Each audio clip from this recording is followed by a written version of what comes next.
이분은 누구실까요? 예일대학교 심리학 교수로 재직했고 하버드 대학에서 강의를 했습니다.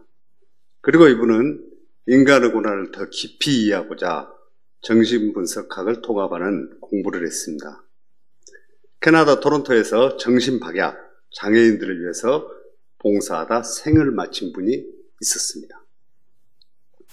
그분이 바로 헨리 나우엔이라고 하는 영성 깊은 신학자입니다. 그분은 이렇게 말합니다.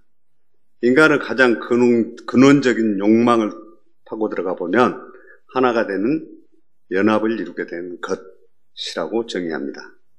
이 연합에는 두 가지 의미가 있는데 수학적인 표현으로는 둘이 하나가 되는 것이고 심리적인 표현으로는 더불어 하나가 되는 것이라고 합니다. 헨리 나우엔은 외로움과 불안, 상처 등 마음의 내면에 갇혀있는 현대인들의 말씀을 유로하고 내적 치유의 길을 제시했습니다. 자신의 마음속 고뇌와 성찰을 활짝 열어보인 그는 상처 입은 치료자로서 큰 공감을 불러일으켰고 깊은 말씀 묵상과 기도 생활에서 하나님과의 연합에 대한 중요성을 강조합니다. 하나님께서는 우리 인간에게 완전한 연합을 이루기 전에 결코 안식을 누릴 수 없는 마음을 주셨습니다. 남자와 여자가 사랑을 하면 결혼을 하게 되고 몸과 마음이 하나 되어 부부가 된 가정은 정말 행복합니다. 그러나 문제가 있는 가정은 분열하며 진정한 연합을 이루지 못하고 평안이 없으며 결국 헤어지기도 합니다. 이처럼 너와 내가 하나됨으로 오는 축복은 기쁨과 행복인 것입니다. 모든 공동체가 주 안에서 하나 될 때 평안함을 누릴 수 있으며 교회도 목사와 장로들이 연합하여 하나가 될 때 교회가 번성하고 하나님의 말씀이 풍성한 교회로 성장해 갈 수 있습니다.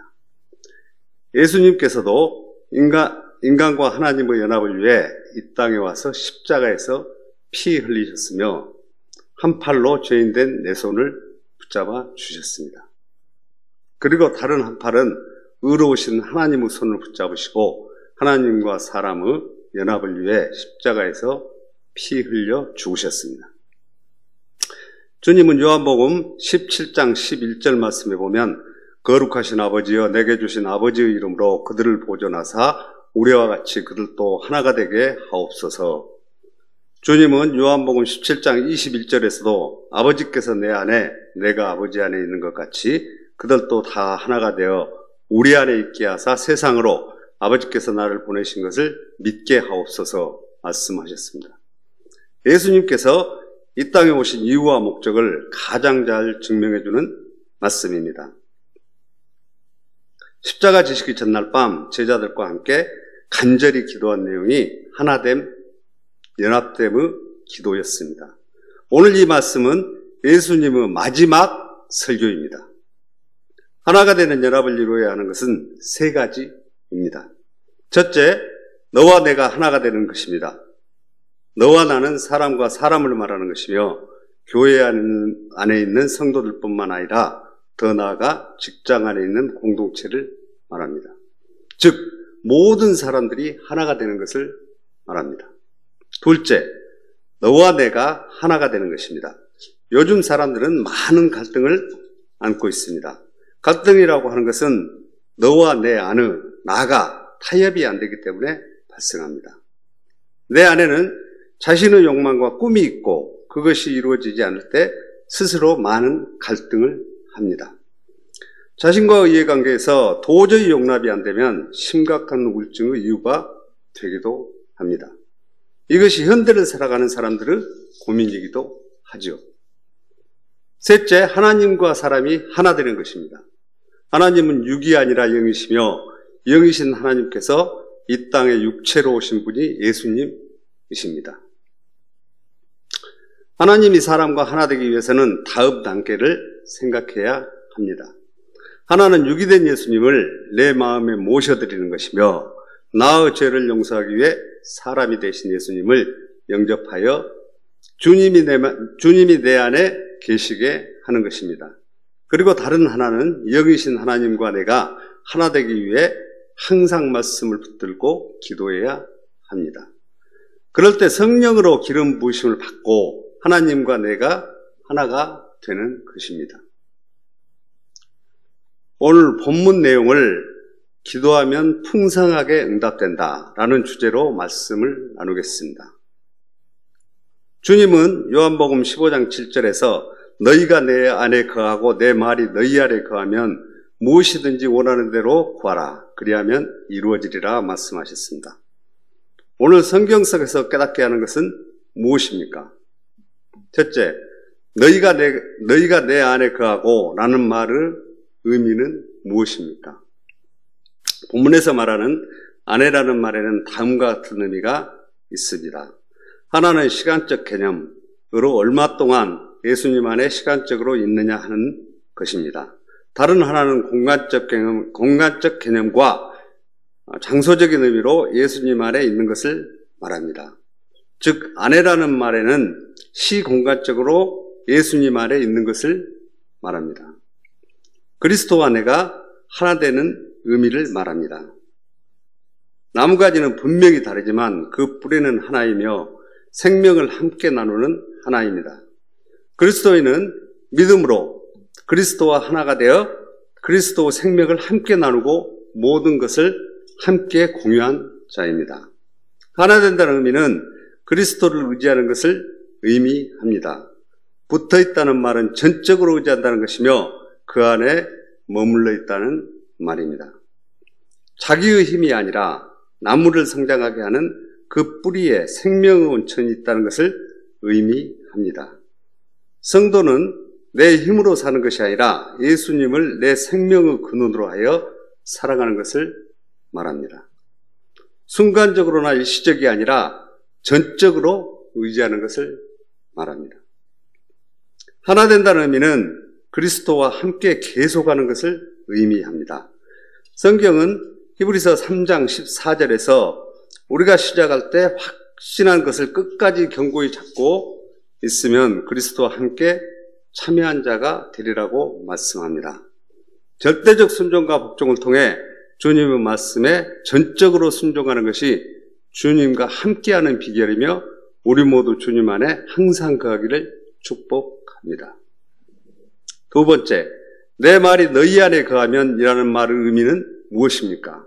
여기에서 말이라고 하는 것은 기록된 성경 말씀, 즉 로고스가 아니라 내 말하는 단어를 쓰고 있습니다. 이 말에는 나의 마음, 내 말은 내게 주시는 나를 변화시키는 말씀이 있다는 뜻입니다. 움직이는 말씀이 내 삶을 변화시키는 살아있는 하나님의 말씀을 뜻합니다. 물론 기록된 성경 말씀도 하나님의 말씀입니다. 그런데 하나님의 말씀 전부가 나를 감동시킨 것은 아니며 어느 날 나의 가슴에 비수처럼 꽂혀서 완전하게 변화되는 그런 말씀이 항상 여러분 안에 있기를 축복합니다. 로마서 5장 8절 우리가 아직 죄인 되었을 때 그리스도께서 우리를 위하여 죽으심으로 하나님께서 우리에 대한 자기의 사랑을 확증하셨느니라 말씀하셨습니다. 셋째, 너희가 내 안에 거하고 내 말이 너희 안에 거하면 이라는 의미는 무엇입니까? 우리가 교회 안에 들어왔어도 마음의 문을 활짝 열어서 예수님을 영접하지 않는 한 예수님과 우리는 하나가 될 수 없습니다. 신앙생활을 하는 것 같지만 주님이 없는 나 혼자만의 신앙생활일 뿐입니다. 그러나 회개를 통하여 성령 은혜로 내가 주님 안에, 주님이 내 안에 있음을 고백할 때 주님과 나는 하나가 되는 것이며 내가 사는 것이 아니라 주님이 사시는 것입니다. 이것이 내가 너희 안에 거하고 내 말이 너희 안에 있다는 뜻입니다. 성경은 말합니다. 가지가 나무에 붙어있듯이 우리는 주님께 붙어있어야 정상적인 신앙생활이라고 말할 수 있습니다. 이와 같이 올바른 신앙생활은 나무가 항상 진액을 빨아먹고 생명을 유지하듯 영적으로 성령 충만한 은혜를 맛보는 것을 말합니다. 깨끗해야 합니다. 나무가 병들면 열매를 맺을 수 없기 때문에 깨끗하게 관리를 해야 합니다. 열매를 맺기 위해서는 가지치기도 해야 하고 거름도 주고 병충해 관리도 철저히 해야 건강하고 탐스러운 열매를 맺을 수 있습니다. 이 말씀은 영적으로 해석하면 기도하라는 말입니다. 이 말은 기도하라는 강한 명령입니다. 정말 이 말은 기도하라는 강한 명령입니다. 성령 인도함을 받고 언제나 하나님의 말씀에 따라 결단하도록 하나님과 동행하는 삶을 살아야 한다고 말씀합니다. 좋은 신앙생활을 하기 위해서는 항상 하나님의 말씀을 읽고 성령의 이끌림을 받는 것이 가장 중요한 것이라고 성경은 말합니다. 이 시간 한번 잘 생각해 볼까요? 사람과 관계가 소홀해지면 교회에 나오기가 싫어지고 상처받을 수 있습니다. 그러므로 여러분들께서는 기도를 통해서 사람을 만나고 축복하며 살아가시기 바랍니다. 또한 자신의 신앙생활에 절대적으로 상처를 주고받지 않는 낮은 자리에서 이웃을 더 높이시기 바랍니다. 저는 어린 시절 농촌에서 부모님의 농사를 일을 도와 농사에 대한 경험이 어렴풋이 남아 있습니다. 그리고 성장하여 자연과학대학에서 농학을 전공하기도 했습니다. 우리가 농사를 짓기 위해서는 여러 가지 조건이 필요합니다. 좋은 땅, 좋은 종자, 경험이 풍부한 농부, 그리고 하나님께서 변화시키는 계절의 적절한 환경과 강우량이 필수 조건이 됩니다. 이렇게 모든 조건이 완벽하게 갖추어졌다고 해도 농사를 잘 지을 수 있는 것은 아닙니다. 지금부터가 시작인 것입니다. 농사는 병충해 잡초와의 전쟁이 선포되는 것이며 이 때문에 모든 농작물은 주인의 발자국 소리를 듣고 자란다는 속담이 있습니다. 병충해와 잡초를 제거하고 거름을 주고 수시로 관리해야 풍성한 수확을 거둘 수 있습니다. 병충해와 잡초는 농사를 짓는데 악의 세력이며 마귀와 사단과 비견되는 것입니다. 이것들과 전쟁을 선포하지 않고 제거하지 않는다면 한 토를 할 것도 수확하지 못하는 것은 당연한 것입니다. 우리가 신앙생활을 하면서 기도를 게을리한다면 어떻게 될까요? 영적인 병충해와 잡초가 알곡을 침해하고 가라지만 무성해질 것입니다. 기도는 가장 강력한 공격용 무기요, 동시에 가장 강력한 방어의 무기가 됩니다. 기도는 정말 가장 강력한 공격용 무기요, 동시에 가장 강력한 방어의 무기가 됩니다. 마귀와 사단이 가장 무서워하는 것이 기도라는 사실을 믿으시기 바랍니다. 우리가 믿는 하나님의 말씀에는 적당이라는 단어는 없습니다. 오직 믿음으로 순종하고 사단, 마귀, 악마와의 영적 전쟁을 선포하고 기도해야 합니다. 하나님의 사명을 받들어 기도하는 모든 믿음의 사람들에게 풍성하게 넘치도록 채워주시는 것이 하나님의 방법이라는 것을 믿으시기 바랍니다. 이제 결론을 맺으려 합니다. 주님과 내가 하나 되는 결과는 무엇일까요? 첫째, 무엇이든지 기도하면 반드시 풍성한 응답을 받습니다. 우리의 신앙생활이 하나님과 연합하고 하나 되어 무엇이든지 기도하면 응답하여 주시고 이루어 주시는 하나님과 동행하는 삶이라면 얼마나 기쁘고 행복하겠습니까? 그런데 너희가 내 안에 거하고 내 말이 너희 안에 거하는 사람의 기도는 전혀 다릅니다. 몇몇 성도들의 기도는 자신의 소원을 기도하지만 하나님과 하나 된 사람은 이웃을 축복하며 동시에 주님의 영광을 위해 기도를 합니다. 마치 솔로몬의 기도처럼 하나님의 마음에 꼭 합당한 기도를 한다면 반드시 응답받게 될 뿐만 아니라 풍성이 더 받습니다. 지혜를 구한 솔로몬에게 하나님은 부귀영화를 더 보너스로 주셨습니다. 둘째, 풍성한 열매를 많이 맺습니다. 열매를 풍성하게 많이 맺을 뿐만 아니라 크고 당도가 높고 색깔도 좋은 최고의 열매를 생산합니다. 이런 과일은 얼마든지 좋은 값에 팔립니다. 마찬가지로 좋은 기도는 반드시 하나님께서 얼마든지 풍성하게 이루어 주십니다. 셋째, 주님의 제자가 됩니다.